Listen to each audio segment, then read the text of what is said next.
Hello all, welcome to story Walt. నేను Rizwana. Huckle berry ఫిన్ నవల 4వ భాగం. ఆ మాట చెవిలో పడగానే చచ్చాననుకున్నాను. కానీ విచారించడానికి కూడా టైం లేదు. వాళ్ళ డింగీని వెతికి పట్టుకోవాలి. దాంట్లో మేము దాటిపోవాలి. మరో ఉపాయం లేదు. ఇద్దరం కలిసి బోటు అంచుల వెంబడే దిగి డింగీని వెతకసాగాము. ఆ 5 నిమిషాలు 5 వారాలన్నట్టనిపించింది. చివరికి డింగీ దొరికింది. మా సంతోషం చెప్పనలవి కాదు. ఇంకో సెకండులో డింగీలోకి దిగేవాళ్లమే, నేను, జిమ్.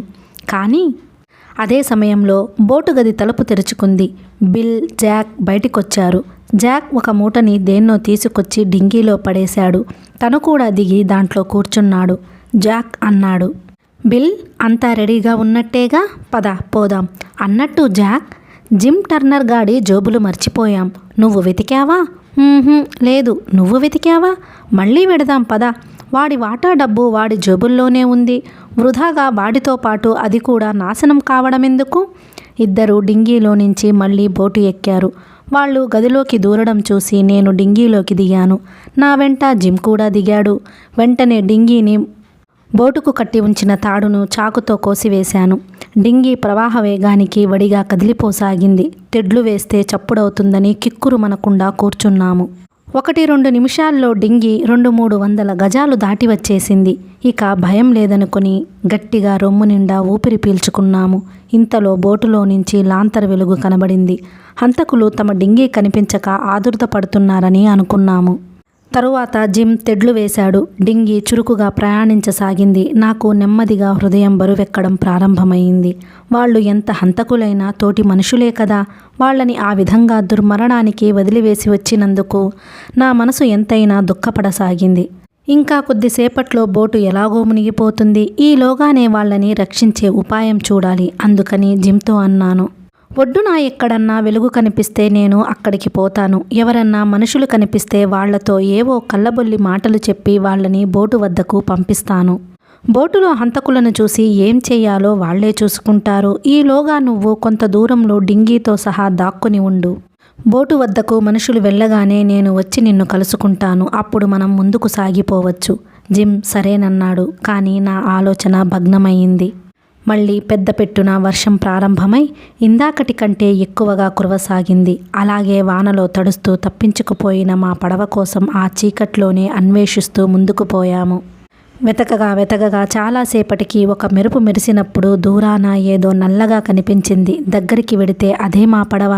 మా పడవ మాకు దొరికినందుకు సంతోషించాము. డింగీలో హంతకులు పడేసిన మూట ఉన్నది. అది తీసి మా పడవలో చేర్చాము. ఇంతలో ఒడ్డున ఒక లైటు కనిపించింది. అక్కడెవరో మనుషులుంటారని నేను పోయి పొగబోటు విషయం ఫైనల్ చేసి వస్తానని జిమ్తో చెప్పి డింగీ తీసుకుని బయలుదేరాను. జిమ్ను పడవలో కొంత దూరం ముందుకు సాగిపోమ్మని, సుమారు 2 మైళ్ళు పోయాక లాంతర్ వెలిగించి చూపించమని, అప్పుడు నేను డింగీ వేసుకుని వచ్చి కలుసుకుంటానని చెప్పాను. లైటు కనిపించే వైపు బయలుదేరాను. ఒడ్డు సమీపిస్తున్న కొద్దీ 3, 4 ఇంకా ఎక్కువ లైట్లు కనిపించాయి. అదొక చిన్న గ్రామం. ఒడ్డు చేరగానే దగ్గరలో కనిపించే లైటు వద్దకు వెళ్ళాను. ప్రయాణికులను నది దాటించే తెప్ప మీద ఆ లైటు వెలుగుతున్నది. తెప్ప మీద కాపలా మనిషి నిద్రపోతున్నాడు. ఆ మనిషిని 2 సార్లు గుంజి అతడు లేచే సమయానికి వెక్కి వెక్కి ఏడవడం ప్రారంభించాను. కాపలా మనిషి ఉలిక్కిపడి లేచాడు. కానీ తన్ను లేపింది ఎవరో చూడగానే స్థిమితపడ్డాడు. ఎవరు నువ్వు? ఎందుకు ఏడుస్తావు? ఏమొచ్చింది చెప్పు. నేను మా అమ్మ, నాన్న, చెల్లాయి అని ఇక మాట్లాడలేనట్టు వెక్కి వెక్కి ఏడవసాగాను. అబ్బబ్బా, ఏడవబోకు. ఏమైంది? చెప్పకుండా ఏడుస్తావేం? కష్టాలు అందరికీ వస్తాయి. మీ అమ్మ వాళ్ళకి ఏమొచ్చిందిప్పుడు? వాళ్ళు నువ్వేనా రేవు కాపలా మనిషివి? అవును, నేనే అన్నాడతడు తృప్తిగా చిరునవ్వు నవ్వుకుంటూ. నేనే కెప్టెన్, యజమాని, డ్రైవర్, కాపలా మనిషి, సరంగు, కళాసి అన్నీ నేనే. ఒక్కోసారి నేనే పడవని, ప్రయాణికుణ్ణి, సామానుని కూడా అవుతుంటాను. ఆ ముసలాడు జిమ్ హార్న్ బాక్ ఉన్నాడే, ఆయనకున్నంత డబ్బు లేదు నాకు. ఉంటేనా ఇలా ఉండేవాణ్ణా? ఆయన కంటే దర్జాగా, జల్సాగా, మంచినీళ్ళమలే ఖర్చు పెట్టేవాణ్ణి డబ్బు. అసలు ఏం శాశ్వతంలే డబ్బు. చేతిలో ఉన్నంతకాలం ఓ వెలుగు వెలగాలి గాని నేను అడ్డం వచ్చి మా అమ్మ నాన్న అపాయంలో చిక్కుకున్నారు అని మూలిగాను. ఎవరు? మా అమ్మ నాన్న చెల్లాయి మిస్ హూకర్. తెప్ప తీసుకుని నువ్వు దబ్బున వెళ్ళకపోతే వాళ్ళు మునిగిపోతారు. ఎక్కడున్నారు వాళ్ళు? నది మధ్యలో. పగిలిపోలా పొగబోటు దానిమీద. ఏ పొగబోటు? వాల్టర్ స్కాట్ మీదేనా? అవును.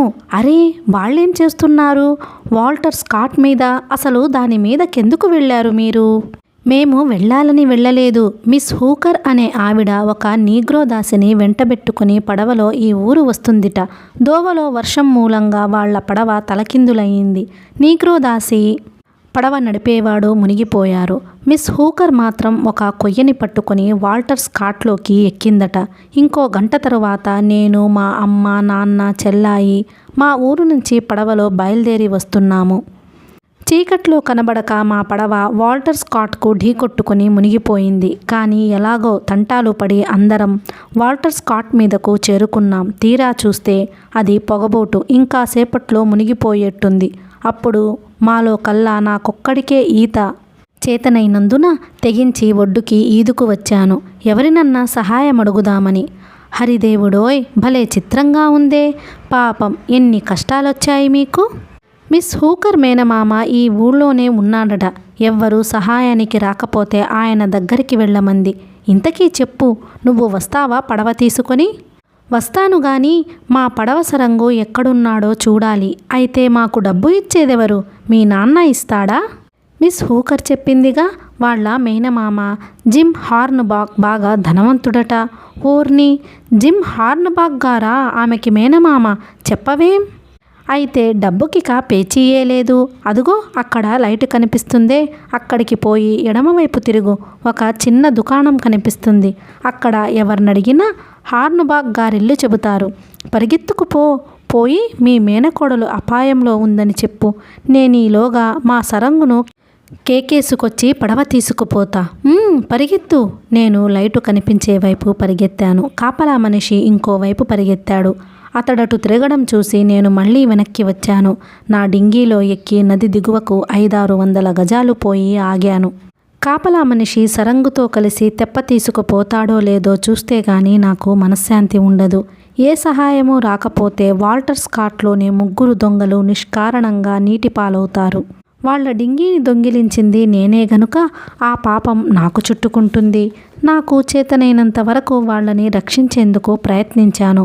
ఆ తరువాత వాళ్ళ అదృష్టం. కానీ నా ప్రయత్నాలన్నీ భగ్నమైనాయి. ఎంతసేపటికి కాపలా మనిషి తెప్ప బయలుదేరలేదు. ఈలోగా పొగబోటు కొండరాళ్ల పట్టు తప్పించుకుని సగం మునిగి సగం తేలుతూ నది దిగువకు కొట్టుకు వస్తుంది. అది దగ్గరకు రాగానే దాని చుట్టూ డింగీలో తిరిగాను. మనుషుల అలకడి ఎక్కడా లేదు. నెమ్మదిగా కేకలు వేసి పిలిచాను. ఎవరి జాడా లేదు. దొంగలు 3 నది దేవతకు బలి అయిపోయి ఉంటారు. చాలా విచారించాను వారి దుర్మరణానికి. ఇంతలో రేవులో నుంచి తెప్ప బయలుదేరింది. నేను ఇక అక్కడ ఆలసించడం అనవసరమనుకొని ఒక నిట్టూర్పు విడిచి ముందుకు సాగిపోయాను. చాలా దూరం అంటే ఏ 2-3 మైళ్ళలో పోతే గాని జిమ్ వెలిగించిన లైటు కంటికి ఆనలేదు. జిమ్ను మా పడవను కలుసుకునేటప్పటికీ తూర్పున ఆకాశం కొద్దిగా తెల్లబడింది. జిమ్ దిట్టంగా నిద్రపోతున్నాడు నోరు తెరుచుకొని.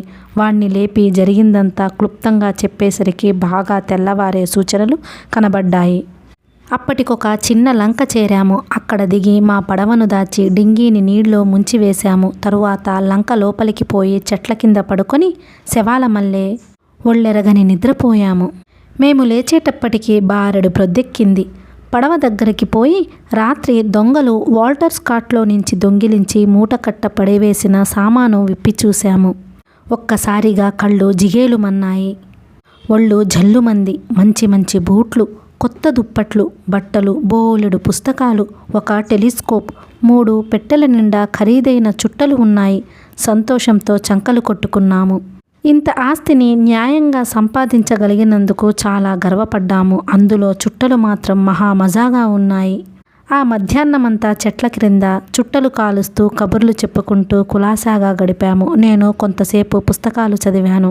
ఆ పుస్తకాల నిండా రాజులు, రాణులు, మంత్రులు, వాళ్ళ కథలున్నాయి. జిమ్కు కొన్ని కథలు చెప్పాను. రాజులు వాళ్ళు ఎలా జీవిస్తారో, ఏం తిండి తింటారో ఏం బట్టలు కట్టుకుంటారో చెప్పాను. వాళ్ళు ఒకరినొకరు మహాప్రభు, ఏలినవారు, దేవరవారు మొదలైన డాబుసరి మాటలతో పిలుచుకుంటారని చెప్పాను. జిమ్గాడు నోరావలించుకొని కళ్ళు పెద్దవి చేసి అతి కుతూహలంతో విన్నాడు.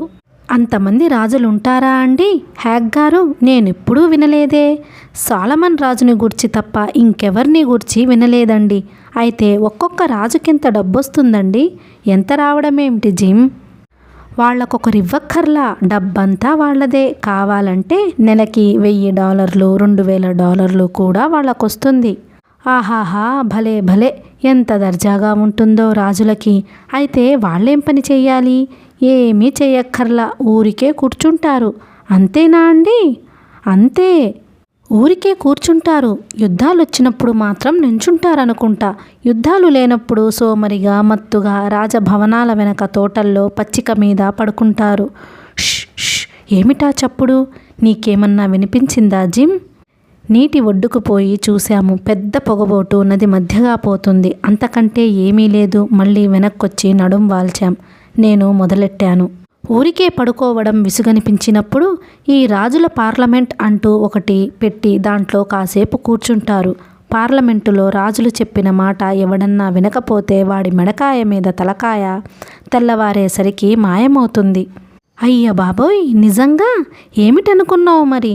కానీ నేను చదివిన పుస్తకాల్లో ఏమని ఉందంటే రాజులు 24 గంటలు అంతఃపురాల్లోనే గడుపుతారట. ఎక్కడ? అంతఃపురాల్లో. అంటే అంతఃపురం అంటే రాజుగారి పెళ్ళాలు ఉండే చోటు. ఆ మాట ఎప్పుడూ వినలేదు. సొలొమన్ రాజుకు కూడా అంతఃపురం ఉండేది. అందులో 10 లక్షల మంది పెళ్ళాలు ఉండేవాళ్ళు. అబ్బా, 10 లక్షల మందే? అందరినేం చేసుకునేవాడో? ఒక్క పెళ్ళాం చేసే గోలనే మామూలుగా ఓర్చుకోలేరు గదా. సొలొమన్ అన్ని లక్షల మందితో ఎలా వేగేవాడో. అస్తమానం కాకుల్లా పోట్లాడుకుంటూ ఉంటారు గదా ఆడాళ్ళు. ఆ గోల ఎలా భరించేవాడు? పైగా సొలొమన్ గొప్ప తెలివైన వాడంటారు. తెలివైన వాడైతే ఏదో కొట్టు పెట్టుకుని వ్యాపారం చేసుకోవాలి. విసుగు పుడితే కొట్టు మూసుకొని పడుకోవాలి. అంతేగాని అంతమంది పెళ్ళాలనేసుకొని. నీకేం తెలియదు జిమ్. అమ్మగారు నాకు చాలాసార్లు చెప్పింది. సొలొమన్ రాజు కథలు నిజంగా ఆయన తెలివైనవాడే. అమ్మగారు గిమ్మగారు చెబితే నేను నమ్ముతాననుకున్నారేమిటి? సొలొమన్ ఒట్టి పిచ్చాడని నా నమ్మకం. ఆ కథ మీకు తెలుసా? ఎవరో పిల్లాణ్ణి 2 ముక్కల కింద నరుకుతానన్నాడట. తెలియకేం? అమ్మగారు చెప్పింది ఆ కథ కూడా. మరి తెలుసుండి అట్లా మాట్లాడతారేమండి? అంతకంటే పిచ్చి పని ఇంకేమన్నా ఉందా? అసలు కాసేపు నిదానంగా ఆలోచించండి. అదుగో ఆ చెట్టు ఉందే, అది ఒక ఆడమనిషి అనుకోండి. ఇక్కడ మీరున్నారు. మీరు రెండో ఆడమనిషి అనుకోండి. నేను సొలొమన్ అనుకోండి. ఇదిగో ఈ $1 నోటు చంటి బిడ్డ అనుకోండి. మీ ఇద్దరు ఈ $1 నోటు నాదంటే నాదని దెబ్బలాడుతున్నారు. తెలివైన వాడైతే ఏం చేస్తాడు? మీ ఇరుగు పొరుగు వాళ్ళందరినీ జాగ్రత్తగా విచారించి $1 నోటు నిజంగా ఎవరిదో కనిపెట్టడానికి ఎన్ని రోజులైనా సరే ప్రయత్నిస్తాడు. అంతేగాని $1 నోటు 2 ముక్కలు చేసి ఒక ముక్క మీకు ఒక ముక్క ఆవిడకి ఇచ్చుకుంటారా ఎక్కడన్నా? $1 నోటును 2 ముక్కలు చేసిన తరువాత అదెందుకన్నా పనికొస్తుందా? ఏ మాత్రం తెలివిగలవాడైనా ఆ పని చేస్తాడా? ఈ సొలొమన్ రాజు ఏం చేశాడు? ఆ చంటి బిడ్డని 2 ముక్కలు చేసి చెరో ముక్క ఇస్తానన్నాడు. పూర్తి బిడ్డ అయితే ఏమన్నా ఉపయోగం గాని సగం బిడ్డని ఏం చేసుకుంటాము? అసలు విషయం నీకర్థం కాలేదు జిమ్. నీది ఒట్టి మట్టి బుర్ర. ఎవరిది? నాదా? నాది మట్టి బుర్ర. సొలొమన్ గాడిది బంగారపు బుర్రేం? ఇదిగో నా దగ్గర ఇలాంటివి చెప్పకండి. నేను చెట్టును చూసి చెట్టనుకుంటాను గాని కొండ అనుకోను. చెట్టంటే చెట్టే, కొండంటే కొండే. ఇదేమిటండి? సొలొమన్ తెలివైన వాడంటారు. అసలు తగాదా దేని మీద వచ్చింది? పూర్తి బిడ్డ కోసం. సగం బిడ్డ కోసం కాదు. అంతవరకు ఒప్పుకుంటారా? పూర్తి బిడ్డ కోసం వచ్చిన తగాదాను పూర్తి బిడ్డతోనే తీర్చాలి గాని సగం బిడ్డతో తీరుస్తానంటే తీరుతుందా? ఇంకా సగం తగాదా మిగిలిపోదు. ఇదిగో హ్యాగ్ గారు, మీరు చదువుకున్న వాళ్ళైతే కావచ్చు గాని నా దగ్గర చెప్పకండి ఆ సొలొమన్ తెలివితేటల గూర్చి. అబ్బే, నీకసలేం తెలియదు పో. అసలేమిటంటే అసలు పెసలును నాకు చదువు రాదు కదా, బోల్తా కొట్టిద్దామనుకున్నారేం? నాకు తెలిసిందేదో నాకు తెలుసు, అంత మాత్రం తెలివి లేదనుకున్నారేమిటి? నేను చెబుతా వినండి అసలు విషయం. ఆ సోలమన్ ఉన్నాడే, వాడు ఆ మాదిరిగా ఎందుకు 2 ముక్కలుగా నరుకుతానన్నాడో తెలుసా? ఒక మనిషికి 2 పిల్లలున్నారనుకోండి. ఆ మనిషి తన 2 పిల్లల్ని ఎంతో జాగ్రత్తగా ప్రాణంతో సమానంగా చూసుకుంటారు. వాళ్ళని ఊరికే బజార్లో పారేసుకోడు. ఏం ఒప్పుకుంటారా? ఇంకో మనిషికి 50 లక్షల మంది పిల్లలున్నారనుకోండి. వాళ్ళెప్పుడు నానా గోలగా ఇల్లంతా ఉచ్చలు చీమిళ్ళు ఇంకా సర్వచండాలంగా తయారు చేస్తూ ఉంటారు. ఎంత శాంతం గల మనిషికైనా వాళ్ళ గోల చూస్తే చిర్రెత్తుకొస్తుంది. ఒక్కడినో 2 సర్రుమని నరికేస్తాడు. నరికేసినా తప్పు లేదంటాను. ఎందుకంటే ఇంకా కొన్ని లక్షల మంది పిల్లలుంటారు గనుక. వాళ్ళిద్దరూ తగ్గినంత మాత్రాన లాభమే గాని నష్టం లేదు. అందుకే సోలమన్కు పిల్లలంటే లక్ష్య లేదు. ఆయన 10 లక్షల మంది పెళ్ళాలకి కనీసం 50 లక్షల మందన్న పిల్లలుంటారు. ఆయనకి పిల్లలు విలువేం తెలుస్తుంది ఇంకా? జిమ్ వాదన విని నోరు మూసుకున్నాను. ఇంత మట్టి బుర్ర నీగ్రోని ఎక్కడా చూడలేదు. వాడికి సోలమన్ మీద ఎందుకొచ్చిందో కోపం వచ్చింది. ఇక అంతే, ఎన్ని చెప్పినా ఆ అభిప్రాయం మార్చుకోడు. అందుచేత సోలమన్ని వదిలిపెట్టి ఇతర రాజులను గురించి చెప్పాను. ఫ్రాన్స్ దేశానికి 16 లూయి అనే రాజు ఉండేవాడని, ఆయన మీద ప్రజలంతా తిరగబడి తల నరికేశారని, ఆయనకి డాఫిన్ అనే కొడుకుండేవాడని, అతడు రాజు కాకుండా చేసేందుకు జైల్లో పెట్టారని చెప్పాను. పాపం అన్నాడు జిమ్. ఇంకా బతికున్నాడా ఆ అబ్బాయి అడిగాడు. కొందరు చచ్చిపోయాడని, కొందరు జైల్లో నుంచి పారిపోయి అమెరికా వచ్చాడని అంటారు. ఏది నిజమో తెలియదు. పోన్లేండి, ఎక్కడో అక్కడ బతికుంటే చాలు. మన అమెరికాలో రాజులెవ్వరూ లేరనుకుంటానండి హ్యాగ్ గారు. లేరు. పాపం ఆ డాఫిన్కి ఉద్యోగం ఎవరిస్తారు మరి? ఏమో గాని ఫ్రాన్స్ నుంచి చాలామంది ఫ్రెంచ్ సామంతులు, గొప్ప గొప్ప ప్రభువులు పారిపోయి వచ్చారు మన దేశం. వాళ్ళల్లో కొందరు పోలీస్ ఉద్యోగాలు చేస్తారు. కొందరు మన వాళ్ళకి ఫ్రెంచ్ భాష నేర్పి జీతాలు పుచ్చుకొని బతుకుతారు. తెలియక అడుగుతాను హ్యాగ్ గారు, ఫ్రెంచ్ మనుషులు మనలాగా మాట్లాడరా? వాళ్ళ భాష వేరు. వాళ్ళ మాట ఒకటి అర్థం కాదు మనకి. ఒక్క మాట కూడా తెలియదు. ఎందుచేతనంటారు? భలే విచిత్రంగా ఉందే. ఎందుచేతో నాకు తెలియదు, కానీ అర్థం కాదన్న మాట నిజమే. నేను ఒక ఫ్రెంచ్ పుస్తకంలో నుంచి కొన్ని మాటలు నేర్చుకున్నాను. ఎవడన్నా నీ దగ్గరికి వచ్చి పోలీ ఊ ఫ్రాంచి అంటే నువ్వేమంటావు? ఏమంటాను? కర్ర తీసుకొని బుర్ర బద్దలు కొడతాను. తెల్లవాడు కాకపోతేనే సుమండి, సాటి నీగ్రో వచ్చి అంత మాటంటే ఊరుకుంటాననుకున్నారా? అది కాదు జిమ్, అది తిట్టు కాదు. ఆ మాటకర్థం నీకు ఫ్రెంచ్ భాష వచ్చా అని అర్థం. మళ్ళీ అదే మాట అంటారు. నీకు ఫ్రెంచ్ భాష వచ్చా అని శుభ్రంగా అడిగితే నేను శుభ్రంగా జవాబు ఇవ్వను. ఆ మాట అడగకుండా ఇంకేదో అంటారేమిటి? నిజంగా నీది మట్టి బుర్రే జిమ్. ఇదిగో చూడు, పిల్లి మనలాగా మాట్లాడుతుందా? మాట్లాడదు. ఆవు మాట్లాడుతుందా? ఆవు పిల్లిలాగా మాట్లాడుతుందా? పోనీ పిల్లి ఆవులాగా మాట్లాడుతుందా? ఆవు ఆవుల భాష, పిల్లి పిల్లుల భాష మాట్లాడతాయి. అది సహజం. దానికేం పేచీ లేదు. అవునా? ఒప్పుకున్నా. తరువాత పిల్లి ఆవు 2 మనలాగా మాట్లాడతాయా? ఒప్పుకున్నాను హ్యాగ్ గారు, ఒప్పుకున్నాను. పిల్లి పిల్లి భాష, ఆవు ఆవు భాష మాట్లాడతాయి. ఆ 2 మనలాగా మాట్లాడవు. మాట్లాడకపోతే ఏమిటంటారు? అలాగే ఫ్రెంచ్ మనిషి ఫ్రెంచ్ భాషలో మాట్లాడడం కూడా సహజమేనంటాను. ఇంత చేసి ఇదా మీరు చెప్పేది? భలే వారండి మీరు హ్యాగ్ గారు. మట్టి బుర్ర ఎవరిదో చూపిస్తాను. పిల్లి మనిషా? కాదు. అందుచేత పిల్లి మనిషిలాగా మాట్లాడదు. ఆవు మనిషా?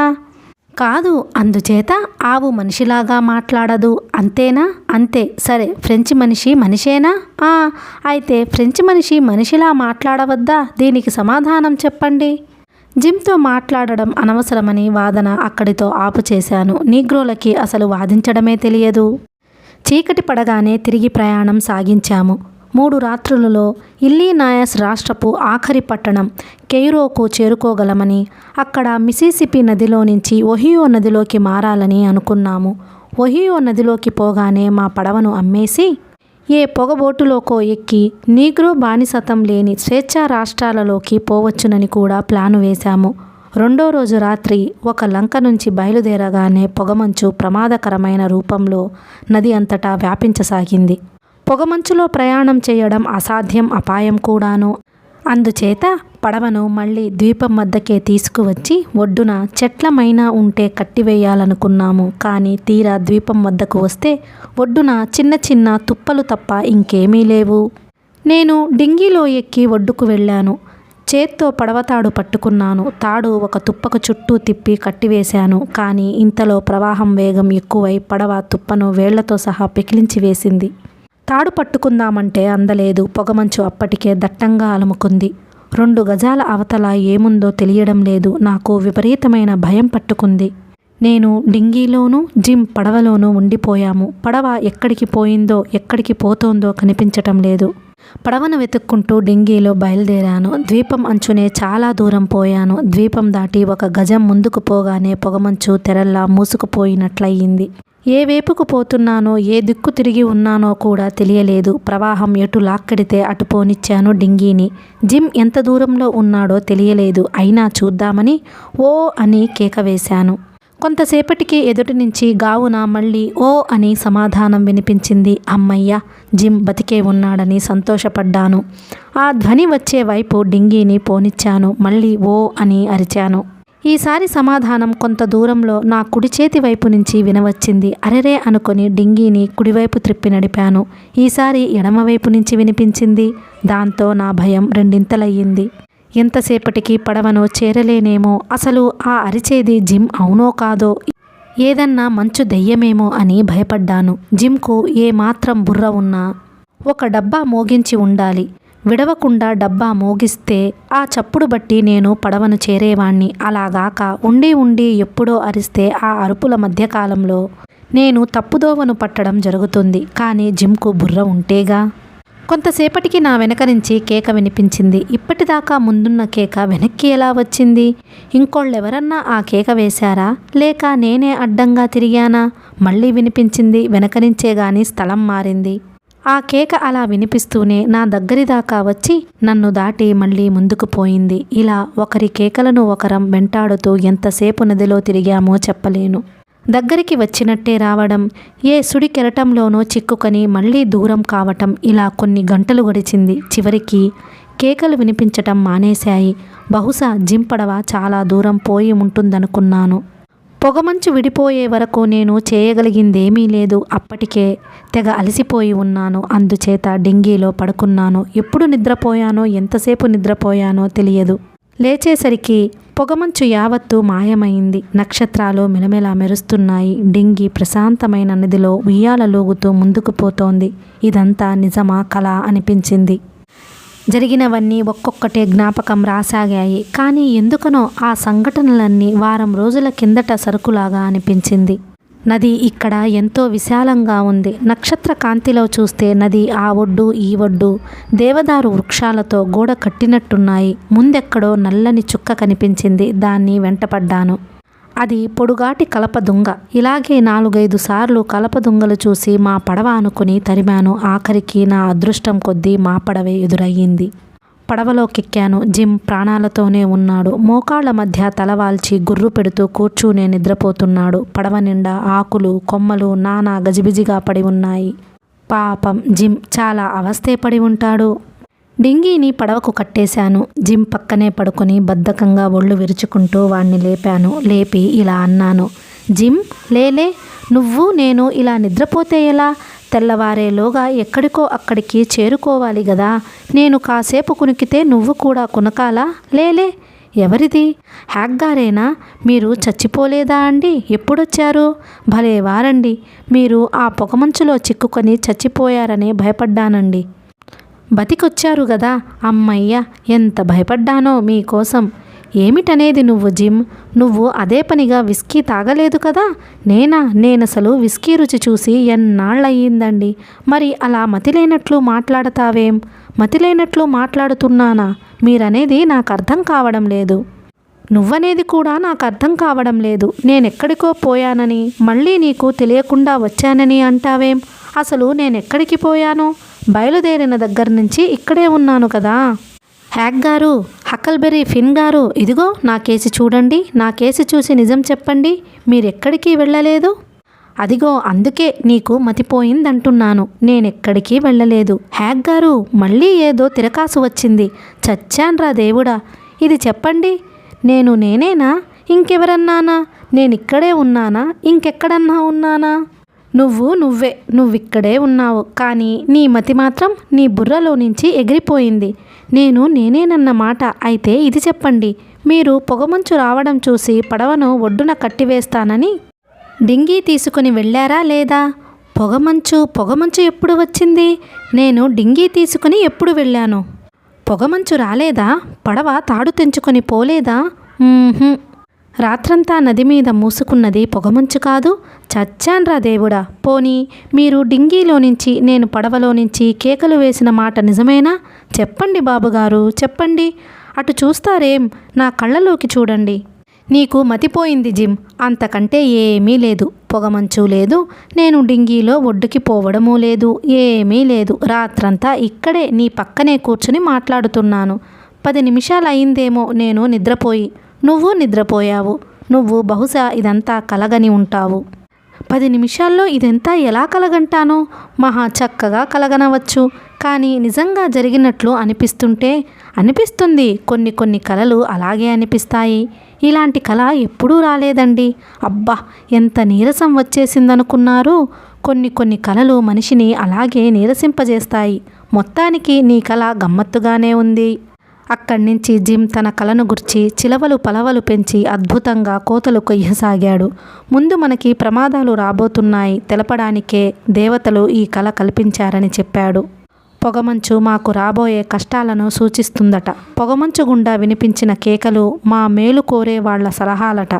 ఆ సలహాలు వింటే కష్టాలు దాటుకుపోగలమని, లేకపోతే కష్టాలు మనల్ని ముంచేస్తాయని అన్నాడు. చివరికి పొగమంచు వీడిపోయినందువల్ల కష్టాలు కూడా అంతమవుతాయని, సుఖాలనే నక్షత్రాలు ప్రకాశిస్తాయని, అన్ని అపాయాలు దాటుకొని చివరకు స్వేచ్ఛా రాష్ట్రాలలో ప్రవేశించగలమని జిమ్ జోస్యం చెప్పాడు.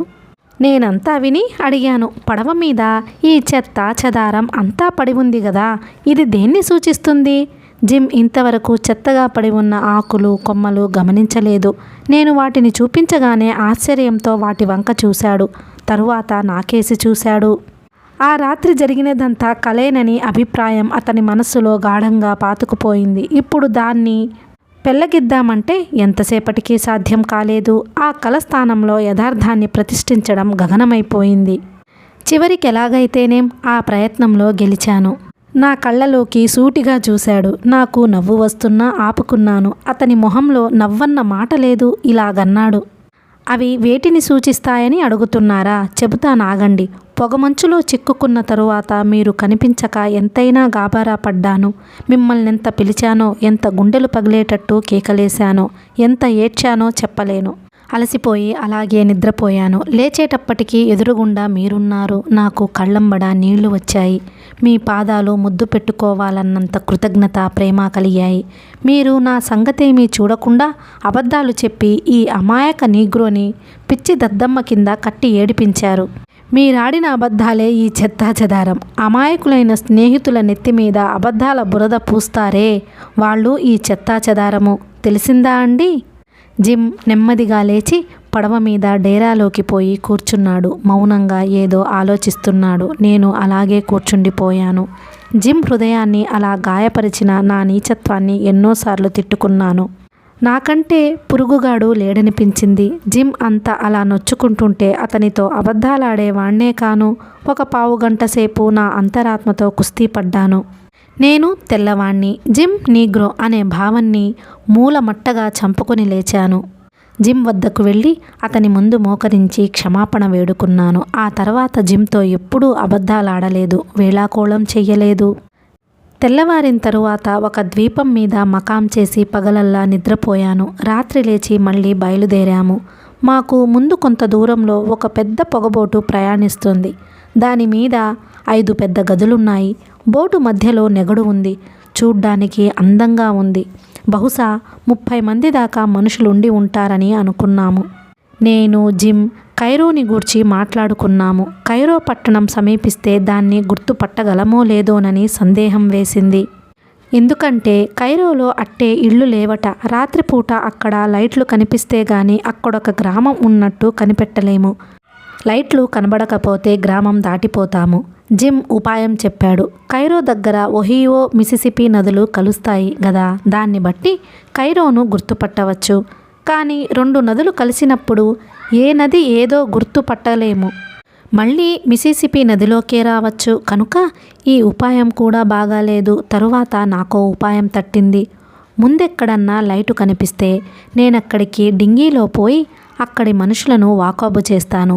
మా నాన్న పెద్ద పొగబోటులో వెనక వస్తున్నాడని, కైరో ఎంత దూరం ఉందో నన్ను కనుక్కు రమ్మన్నారని చెబుతాను. జిమ్ ఈ ఉపాయం బాగుందన్నాడు దాన్ని గూర్చే చర్చిస్తూ. కానీ అలా ఊరికే కూర్చోవడం విసుగనిపించింది. ఆకాశమంతా మబ్బులు దట్టంగా పట్టి చీకటి గాఢంగా ఉంది. అందుచేత పొగబోటు వరకు ఈదుకొని వెళ్ళి పైకెక్కి వాళ్ళేమైనా కైరోని గూర్చి మాట్లాడుకుంటారేమో తెలుసుకోవాలనిపించింది. జిమ్ సరే వెళ్ళమన్నాడు.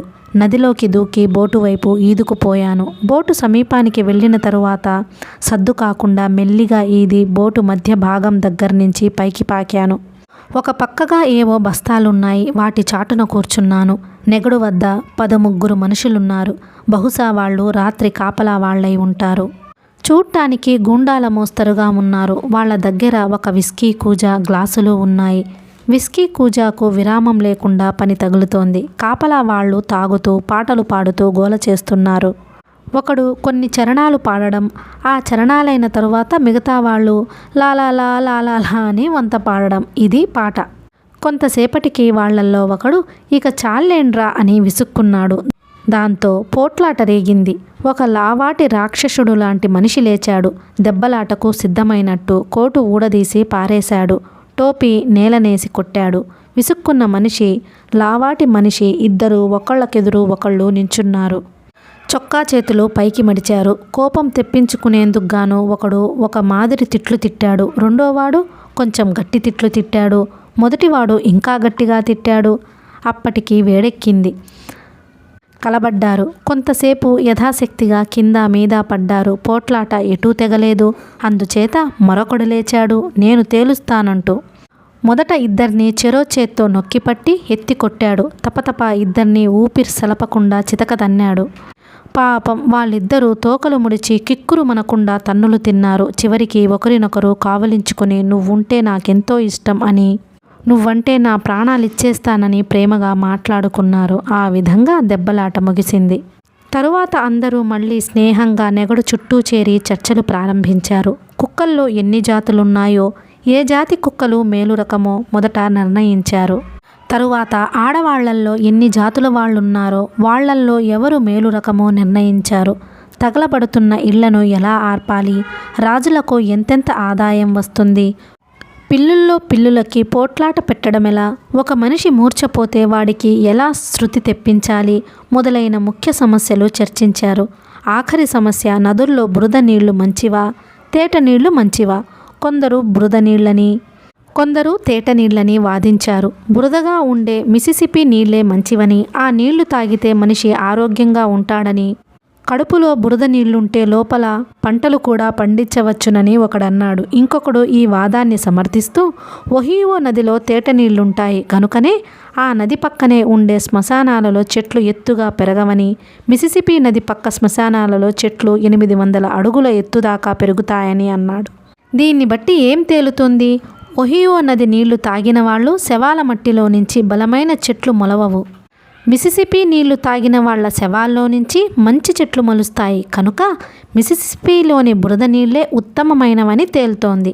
ఈ సమస్య తరువాత పొగాకులో తేమ ఊరకుండా ఎప్పుడూ పొడిగానే ఉండేట్లు చెయ్యడమెలాగని చర్చించారు.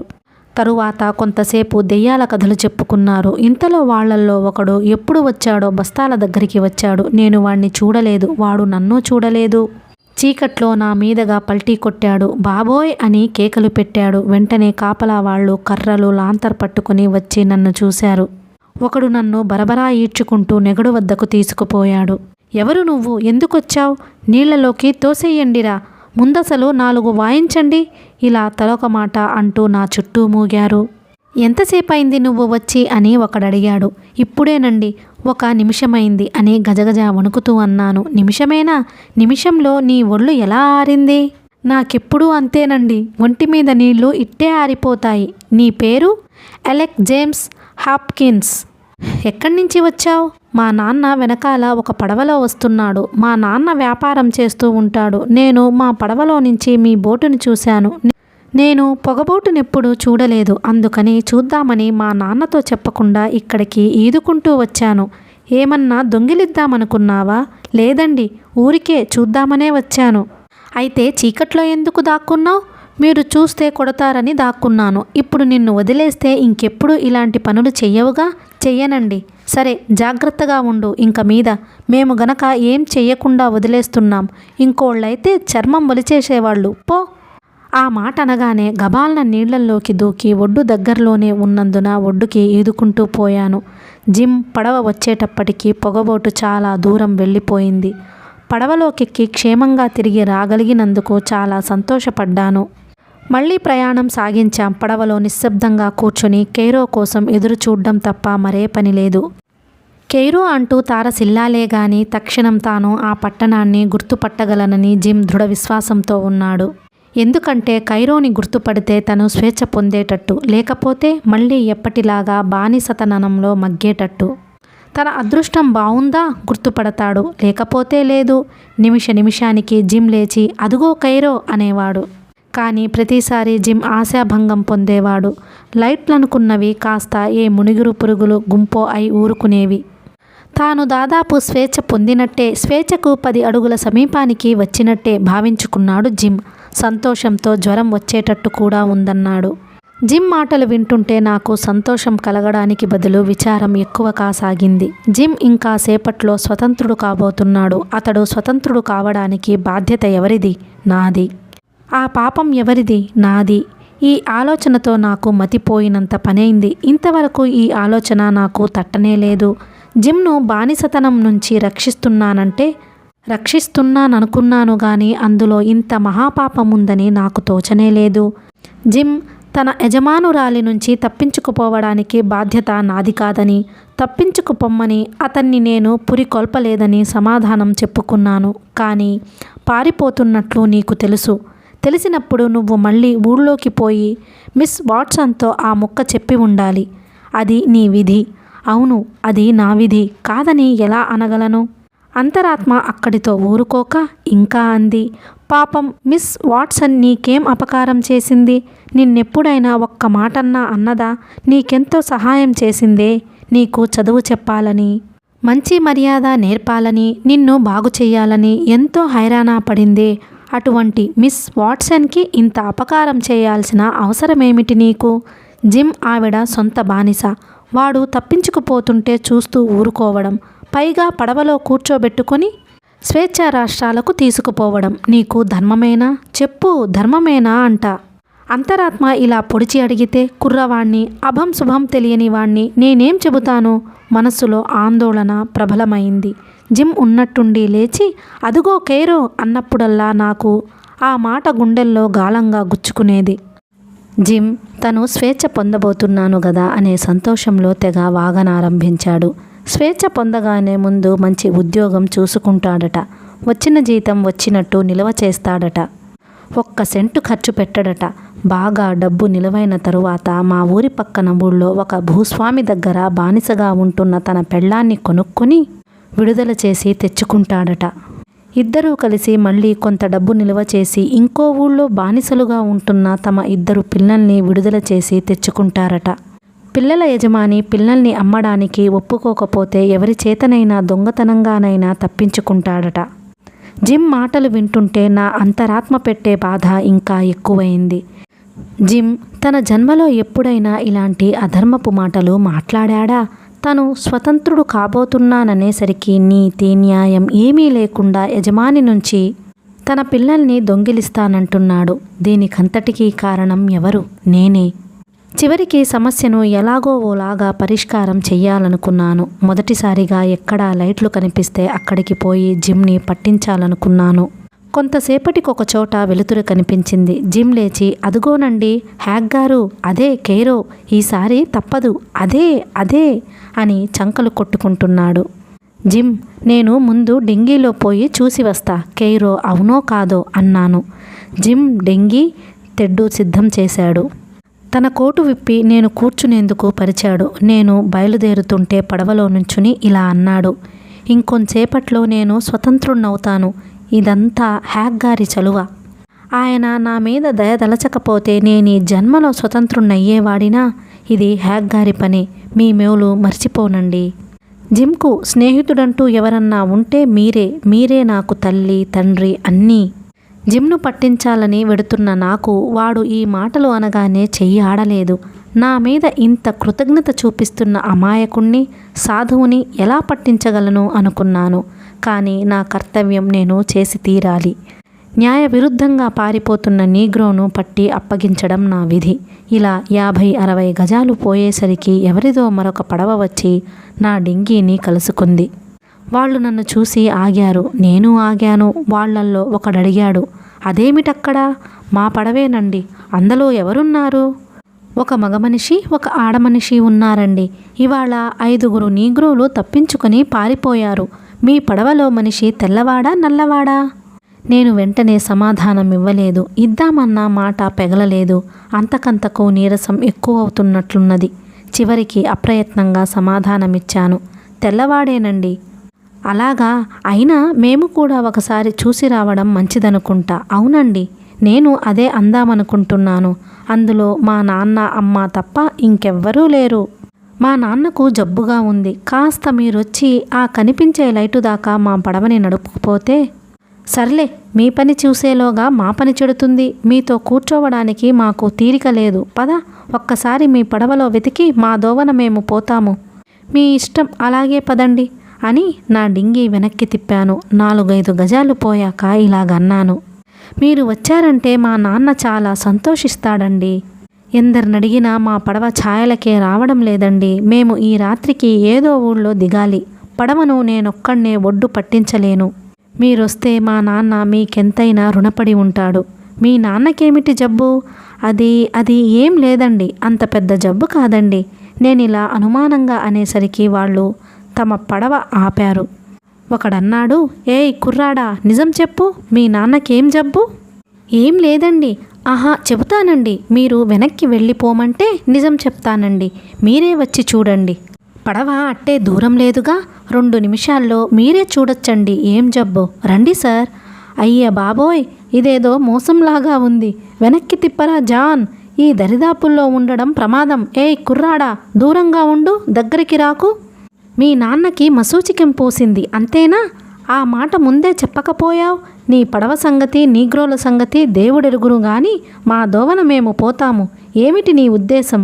మీ మసూచికం అందరికీ అంటించాలనా?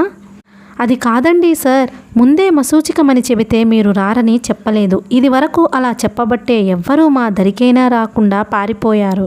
సార్ మీరైనా కనికరించి మా పడవను కాస్త ఒడ్డు పట్టించండి. మేము రావడమే బాబోయ్. మీ నాన్న తాలూకా మసూచికం మాకంటుకుంటే జీవితాంతం వరకు ఏడుస్తూ కూర్చోవాలి. మేము రాముగాని. ఒక్క చిన్న మాట చెబుతాను విను. నువ్వు తిన్నగా మీ పడవలోకి పో. నీ అంతట నువ్వు ఒడ్డుకి రావాలని ప్రయత్నించకు. ఒక 20 మైళ్ళ దాకా ఇలాగే పడవని పోనివ్వు. అప్పటికి బాగా తెల్లవారుతుంది. అక్కడొక చిన్న పట్నం కనిపిస్తుంది. నువ్వు కేకలు వేస్తే ఎవళ్ళు పడితే వాళ్ళు సహాయానికి వస్తారు. మీ నాన్నకి ఏదో జ్వరం వచ్చిందని చెప్పు. మసూచికమని చెప్పకు, తెలిసిందా? పాపం, మీరు బీదవాళ్లలాగా ఉన్నారు. ఇదిగో ఈ చెక్క మీద $20 బంగారు నాణెం పెడుతున్నాను. ఈ చెక్క దగ్గరికి రాగానే తీసుకో. నిన్ను చూస్తే జాలి వేస్తుంది. అయినా ఏం చేస్తాం? తెలిసి మసూచికం రోగి దగ్గరికి ఎలా వస్తాం అంటూ చెక్క మీద నాణెం పెట్టాడు. జాన్ అనబడే ఆ 2వ మనిషి చెక్క మీద ఇంకొక $20 నాణెం పెట్టాడు. నా దగ్గరికి రాగానే 2 నాణేలు తీసుకున్నాను. వెళ్ళొస్తాం కుర్రాడా. పారిపోయిన నీగ్రోలెక్కడన్నా కనిపిస్తే పట్టించు. పట్టించిన వాళ్ళకి బహుమానం కూడా ఉంది. అలాగేనండి. నేను మా పడవనెక్కాను. నా మనస్సులో లేదు. తెలిసి ఘోర పాపం చేశాను. జిమ్ని పట్టిద్దామని బయలుదేరి లేనిపోని అబద్ధాలాడి వెనక్కి వచ్చాను. నేనిక బాగుపడడం అనేది కలలో మాట అనుకున్నాను. మంచి పని చెయ్యడం నాకు చస్తే చేత కాదు. ఎంతసేపు చెడ్డ పనులు చేయడమే చేతనవును. ఇక నా గతి అంతే. ఇంతలో ఇంకో ఆలోచన తట్టింది. మాట వరసకి నేను మంచి పనే చేశాననుకో, అంటే జిమ్ను పట్టించాననుకో, అప్పుడు మాత్రం నాకు మనశ్శాంతి ఉండేదా? ఎలా ఉంటుంది? నన్ను నమ్ముకున్నవాడు, అమాయకుడు, మంచివాడు అయిన జిమ్కు ద్రోహం చేసి పట్టించినట్టయితే నా మనస్సుకు శాంతి ఎక్కడి నుంచి వస్తుంది? కనుక అది లాభం లేదు. పట్టివ్వలేదని ఇప్పుడెంత బాధపడుతున్నానో, పట్టిస్తే అప్పుడు అంతే బాధపడేవాణ్ణి. అందుచేత మంచి పని చేసినా చెడ్డ పని చేసినా ఫలితం ఒకటేనన్నమాట. ఫలితం ఒకటే అయినప్పుడు ఏ పని చేస్తే మాత్రమేం? ఈ ప్రశ్నకు ఎంతకు సమాధానం దొరకలేదు. ఇక దాన్ని గురించి ఆలోచన అనవసరమని మనస్సును కట్టిపెట్టాను. ఎప్పటికేది మంచిదని తోస్తే అది చెయ్యడం ఉత్తమం అనుకున్నాడు. మా పడవ డేరాలోకి వెళ్ళి చూస్తే జిమ్ లేడు. చుట్టుపక్కల ఎక్కడా లేడు. నెమ్మదిగా పిలిచాను. జిమ్, ఇక్కడున్నానండి హ్యాక్ గారు, గట్టిగా మాట్లాడకండి, వాళ్ళు వెళ్ళిపోయారా అని జిమ్ హీనస్వరం వినవచ్చింది. నీళ్లలోకి చూశాను. గాలి పీల్చేందుకు ముక్కు మాత్రం బయటపెట్టి జిమ్ పడవ పక్కన నీళ్లలో దాక్కుని ఉన్నాడు. నన్ను చూసి బయటికి వచ్చాడు. వాళ్ల మాటలు వినిపించగానే నీళ్లలోకి జారి పడవ కింద దాక్కున్నానండి.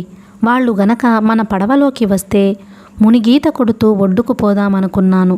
కానీ హ్యాక్ గారు వాళ్ళని భలేగా మస్కా కొట్టించారండి. మీరు అంత కల్పించి చెప్పకపోతే వాళ్ళు మన పడవను వెతుక్కుంటూ వెనక్కి పోయేవారు కాదు. మీ మేలెప్పటికీ మరిచిపోనండి. కొత్త వాళ్ల నుండి సంపాదించిన $40 డబ్బును గూర్చి మాట్లాడుకున్నాము. కైరో వెళ్ళగానే పొగబోటులో ప్రయాణం చేద్దామని, ఆ ప్రయాణానికి ఈ డబ్బు పనికొస్తుందని జిమ్ అన్నాడు. తెల్లవారే సమయానికి ఒక చోట పట్నం కనిపించింది. నేను అది కైరో అవునో కాదో కనుక్కుందామని డింగీలో బయలుదేరాను. కొంత దూరం పోయాక మరొక డింగీలో పోతూ ఒకడు కనిపించాడు. అతన్ని అడిగాను, మిస్టర్, ఆ కనిపించేది కైరోయేనా? కైరో, నీకేమైనా బుర్ర పాడైందా? మరి అది ఏం పట్టణం? ఏదైతేనేంలే, నీ దోవన నువ్వు పో, నా దోవన నన్ను పోని. అట్టే మాట్లాడించావంటే వీపు పగులుతుంది. చేసేది లేక మళ్ళీ పడవ వద్దకు వెళ్ళాను. ఆ పట్టణం కూడా కైరో కానందుకు జిమ్కు చాలా ఆశాభంగమైంది. పర్వాలేదు, దగ్గర పడ్డాములే అని ఓదార్చాను. తెల్లవారేలోగా మరొక పట్టణం కనిపించింది. కానీ అది ఒక మెట్ట మీద ఉంది. అందుచేత అది కైరో కాదని నిశ్చయించుకొని ముందుకు సాగిపోయాము. తెల్లవారక ముందే ఒక చోట ఆగాము. కొంతసేపటికి నాకేదో అనుమానం కలిగింది. జిమ్ కూడా అనుమానం సూచించే మొహం పెట్టాడు. జిమ్, ఆ రాత్రి పొగమంచు వచ్చిందే, అప్పుడే కైరో దాటి వచ్చినట్టున్నాము అన్నాను.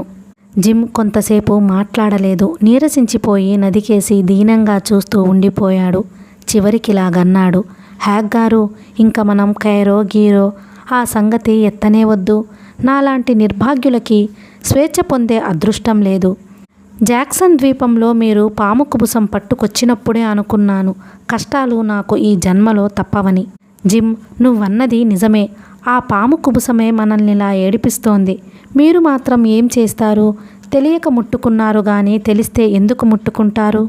కైరో దాటి వచ్చినట్టు మాకెలా అనుమానం కలిగిందంటే, మేమున్నది మిసిసిపి నది బురద నీళ్లలోనే. ఏం చెయ్యాలో తోచక ఆ పగలంతా మతిపోయినట్టు గడిపాము. రాత్రి మళ్ళీ బయలుదేరే సమయానికి చూసుకుంటే మా పడవ ఉన్నది గాని పడవకు కట్టేసి ఉంచిన డింగీ కాస్త తెంచుకొని పోయింది. చక్కటి డింగీ పోయిందే అని విచారించాము. ఇది కూడా పాము కుబుసం చేసిన పనేననుకున్నాము. కానీ పాము కుబుసం తాలూకా దుష్ఫలితాలు అంతటితో ఆగిపోలేదు. అన్నిటికంటే పెద్ద అఘాయిత్యం ఆ రోజు రాత్రి జరిగింది. మేము ఇంకా నది దిగువకు పోవడం అనవసరం. ఎందుకంటే కైరో పట్టణం దాటి వచ్చాము. కైరో నుంచి కానీ స్వేచ్ఛా రాష్ట్రాలకి పోవడానికి వీల్లేదు. కనుక వచ్చిన దోవనే తిరుగు ప్రయాణం చెయ్యాలి. తిరుగు ప్రయాణం చేయడానికి ఎదురు ప్రవాహంలో మా పెద్ద పడవ పనికిరాదు. దానికి డింగీ కావాలి. ఉన్న డింగీ పోయింది. కొత్త డింగీ కొనాలి. కొంత దూరం నది దిగువకే పోయి ఏ పట్టణంలోనైనా డింగీలు అమ్ముతుంటే ఒకటి కొనాలనుకున్నాము. బయలుదేరి కొంత దూరం పోయాము. దాదాపు 3 గంటలు ప్రయాణం చేసిన మాకు ఏ పట్టణమూ తగ్గలేదు. ఆకాశమంతా మబ్బులు మూసుకుపోయి గాఢాంధకారంగా ఉంది. కన్ను పొడుచుకున్న ఎదుట ఏముందో కానరావడం లేదు. ఆ చీకట్లో మాకు నది ఎగువకు వస్తున్న ఒక పెద్ద పొగబోటు ఎదురైంది. దాని నుండి మేము తప్పించుకోవడానికి చేసిన ప్రయత్నాలన్నీ వృధా అయినాయి. పొగబోటు చాలా పెద్దది. ఎంత పక్కకు పోయినా దాని నుంచి దూరంగా పోలేకపోయాము. చివరికి ఆ పొగబోటు మా పడవను పల్టీ కొట్టించి ముందుకు సాగిపోయింది. మా పడవ ముక్కలు ముక్కలై ఉంటుందేమో కూడా. కానీ ప్రాణాలు రక్షించుకునే తొందరలో మా పడవ గతేమైందో మేము చూడలేదు. పొగబోటు చక్రం నాకు తగలకుండానే నీళ్లల్లో 30 అడుగుల లోతు దాకా మునిగాను. ఒక్క నిమిషం ఉండి మళ్ళీ పైకి వచ్చాము. బోటు ముందుకు వెళ్ళిపోయింది. మా పడవని గాని జిమ్ని గాని కనిపించలేదు. జిమ్ను కేకలు వేసి పిలుస్తూ ఒడ్డుకు ఈదుకుంటూ పోయాను. దాదాపు 2 మైళ్ళైనా ఈదితే గాని ఒడ్డు తగల్లేదు. ఒడ్డున నిలబడి కొంతసేపు ఆయాసం తీర్చుకున్నాను. జిమ్ ఏమైనాడో తెలియలేదు. ఎన్ని కేకలు వేసినా సమాధానం లేదు. తరువాత 2 పర్లాంగుల దూరంలో వెలుతురు కనిపిస్తే దానికేసి నడవసాగాను. అక్కడొక 2 అంతస్తుల మేడ ఉన్నది. మేడపై కిటికీలో నుంచి వెలుతురు వస్తుంది. ఎవరికంటా పడకూడదని గబగబా నడుస్తున్నాను. ఇంటి ముంగటికొచ్చేసరికి 1 డజను వేట కుక్కలు నన్ను ముట్టడించాయి. మరొక్క అడుగు కూడా ముందుకు వెయ్యలేకపోయాను. కథ కొనసాగుతుంది.